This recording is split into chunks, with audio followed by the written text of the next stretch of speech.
السلام عليكم ورحمة الله وبركاته. والله هذه نعمة لا تقدر بثمن. يعني هاد شوية البيض مع هاد البريد تاتاي وهاد شوية الحلوى وهاد شوية الزيت وهاد الشكويسات وهاد الجبن، والله العظيم الله هذه نعمة وجب علينا أن نشكرها ونحمد الله أنه مدها لنا. ها انت هاد النعمة ديال الخبز.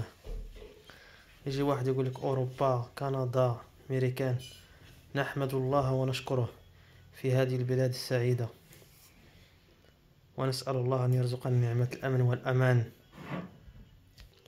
والصحة والعافية، فاللهم لا تحرمنا من هذه النعمة، ولا تنسوا أن تؤمنوا على هذا الدعاء، فوالله العظيم إن هذه البلاد نحبها ونعزها ولن نتوالى في الدفاع عنها.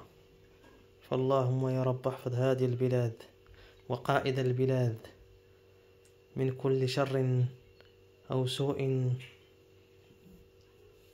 والسلام عليكم ورحمة الله وبركاته.